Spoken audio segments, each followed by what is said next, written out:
नमस्कार आणि येवकार तुमकां सगळ्यांक गोंय मुक्तीची 50 वर्सांची परबी आणि आयज आमी हांगा तुमचे मुखार जी कार्यावळ दवरपाची आसात ती अशी तरेची कार्यावळ जी हाजे पयलीं शक्य नाशिल्ली, हाजे नंतर परत शक्य जायत काय आमकां खबर ना, पूण अशी तरेची ज्या लोकांनी गोंय मुक्त केलें ती इंडियन आर्मी जी आशिल्ली त्या आर्मीची जी बटालियन आशिल्ली तातूंतली पयली बटालियन सगळे अडखळे पार करून पणजे भितर येवन जाणी हांगा पोर्तुगीजांचो झेंडो देंवयलो आनी भारताचो तिरंगो वयर खुबयलो. त्या बटालियनाचे 3 वांगडी आमच्या हांगा आसात आनी तांकां आमी आज मेळपाचे आसात जांकां लागून गोंय मुक्त जालें.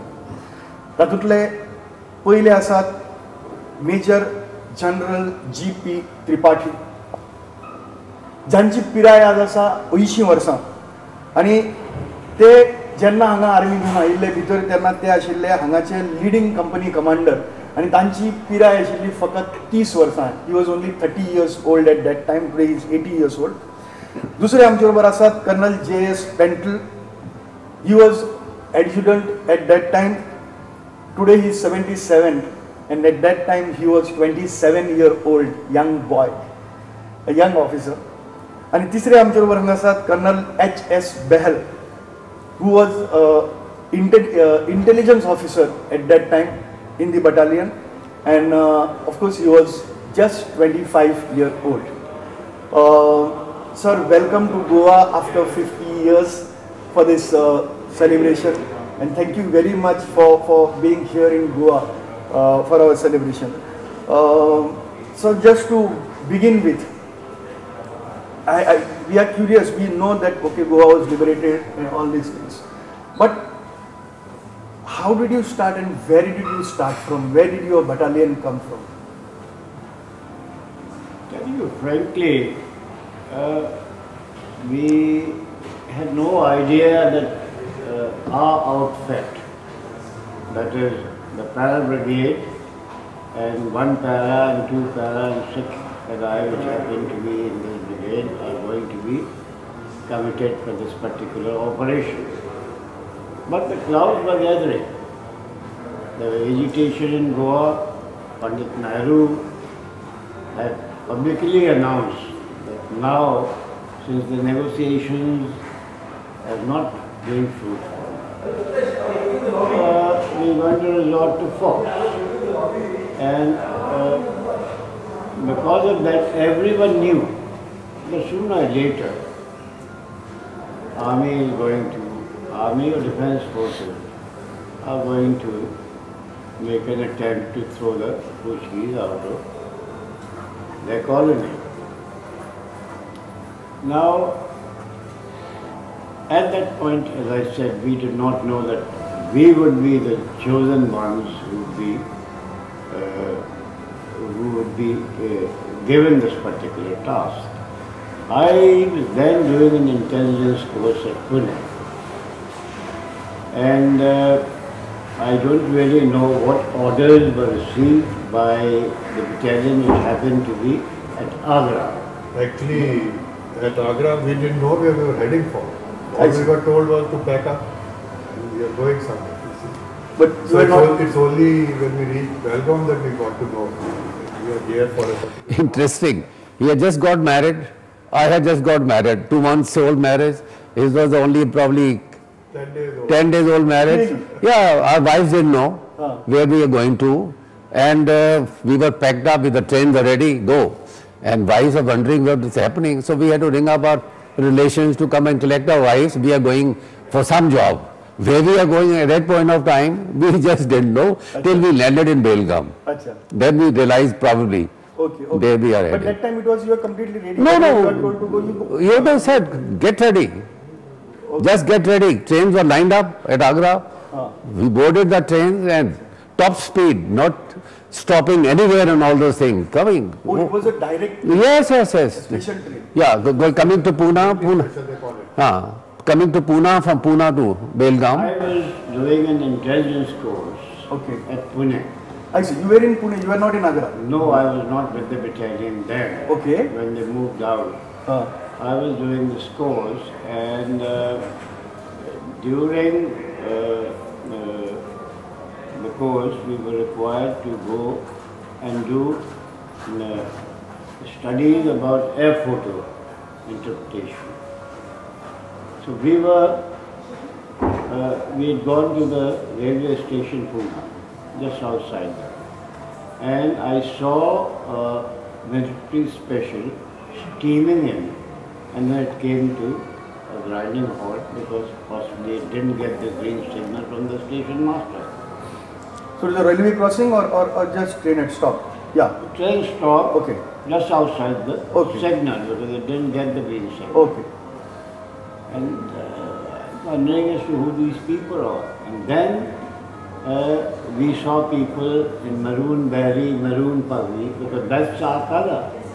So naturally that intrigued me, and I said, where the hell these people are going? You mean that's your color of your battalion? Yeah. That's paratroopers. All All paratroopers, paratroopers wear maroon berry. Okay. That's all over the world. Yeah. All over the world they Yeah. put on maroon berry. Yeah. So as I said, I said, now where are these chaps going? I don't even know anything about it. And in the meantime, a couple of Jawans from my company, they said, साहब आप यहाँ पूना में मस्ती कर रहे हैं, नक्शा लेके घूम रहे हैं, और हम लोग लड़ाई में जा रहे हैं. अच्छा. So when I heard this, I rushed back to the school, intelligence school commandant. I went and spoke to him, and I said, sir, my battalion is possibly going to go up, because they also didn't know very clearly as to what they were heading for. But we could surmise that we were going to go, I know. Okay. Okay. And he said, no, you can't go until this orders are given to me, that you can be,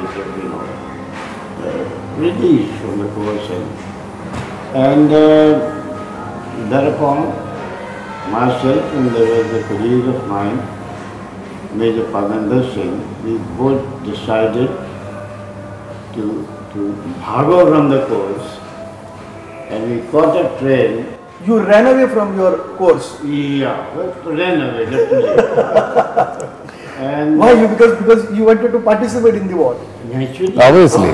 my That's battalion, my company, my boys that I have lived with all this period, Okay. trained together. How could I sort of, forsake them and be at Pune when they're going to be going for something which is which is the nature of battle. I see. So I joined them. I caught a train from Pune and I landed at Belgaum. I didn't know where to go, and then they say that some troops have gone to Sawantwadi. Is that right? Sawantwadi, that's right. So they had concentrated, and then I joined them at Sawantwadi. And they were there for how many days before I joined you? No, for about 8 to 10 days we were there. They were there for about 8 Remember on what date you leave from Agra? I think it was most probably 6th of December, I think so, but 6th. It was first week of First week of December, we left. It was a top secret move. Nobody was supposed to When know. was it from Pune? Do you remember that? I joined them just about 2 days before we moved. Acha. So then you came to Belgaum. Then from Belgaum you came? Belgaum, then I joined them. Sawantwadi, Sawantwadi, where we were camping. Okay. concentration area. In fact, they had moved to concentration area. So how many people were there in the battalion? Battalion would be about, say, you can say, with the 650 to 700. About 650 to 700 people. Okay. And the whole battalion from Sawantwadi came Yeah. to Dodamar? Yes. That's right. Okay. And what were you carrying with you? Besides your normal estate? pension will not say that. We had the usual, packs. Yeah. Which were loaded with our normal stuff which we need day Yeah. to day requirement. Yeah. Plus our weapons and ammunition Yeah. which we carry with us. That's it. And then you had cannons and everything. Nothing. Yeah, we had that. We had the Explain to you, see, battalion has 4 fighting companies. Okay. It has an administrative company. It has a sport company. Sport company carries your major weapons like mortars, machine guns, Okay. and RCL guns and things like that. Okay. But the weight we carried was quite a lot. So then I'm more excited to know now what happened at Dodamar. When did it happen and how did it happen? Before Doda, what happened? I tell you what happened Before. at Dodamar. I relate to you an incident. Okay. As I said, I joined only a couple of days before we moved in for short of D-Day, and we were parked in the chili fields. हाँ. अच्छा. मिर्ची. मिर्ची के खेत में अच्छा. हम लोग वहाँ लेटे हुए थे. And the night before the D-Day being the day when you go in for operation, I had my second in command, a young officer by the name of Farooq Mistry, who had only a few months service. And he was very excited, you know. This was going to be his first experience to see a bullet fire in anger. And he couldn't sleep. And every time the guns started firing, which started about 2:30 in the morning, he would sit up and he would start counting the number of rounds fired, like 1. You mean at night the Yeah, firing? Before any attack, normally your guns take on the target, soften them up so that the resistance that would be offered to you would be minimal. So you started firing at midnight? Well, not midnight, say about 2 o'clock, 3 o'clock. 2 o'clock, 3 o'clock. And 5:30 we were supposed to move it. They fire. Okay. So there was young Farooq Mistry counting the number of rounds that were being fired by our artillery and disturbing me. Now that was one reason I couldn't sleep. The other was the Mirchi field. Okay. Because it didn't give me a bitter taste in my mouth. But lying down in the Mirchi field, it possibly gave me a bitter taste somewhere else. Okay. Anyway, so we crossed over the border about, I would say 5:30 or so, around fresh light, what we call in the army. The sun hadn't risen, but there was enough light. And we started moving. Short of Dodamar,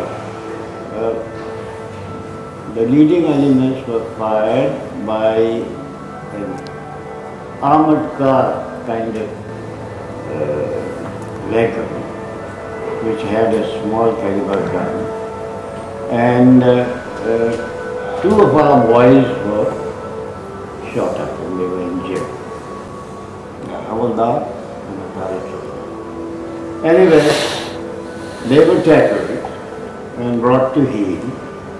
And I don't remember the number of casualties, but do you remember, Jaspal, how many people were killed?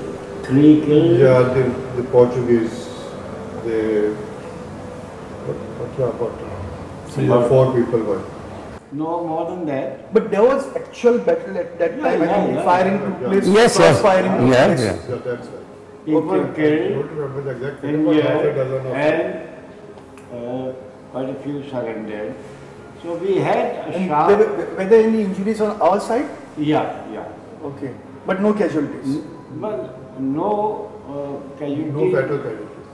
No fatal casualties. Casualties were there. Yeah, but no fatal casualties. No fatal. Okay.